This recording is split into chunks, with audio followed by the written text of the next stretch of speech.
Gusto mo rin bang magkaroon ng maliit na bewang? I-share ko sa inyo lang exercises na pwede nyong gawin. Let's go! First exercise natin ang ating spider plank. Bring your knees to your elbows.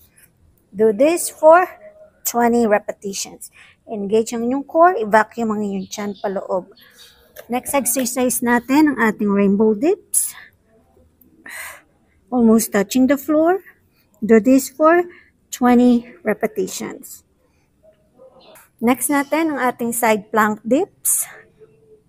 Do this for 15 repetitions.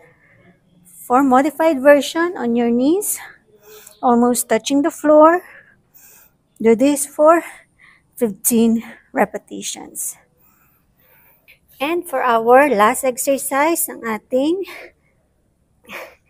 knees in and knee out. Do this for 15 repetitions.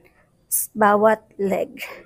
Ulitin nyo to ng 3 hanggang 4 na rounds. Do this 3 times a week. Sama ng calorie deficit kung kinakailangan. Thanks so much for watching. I'm Coach LV. I'll see you in my next one.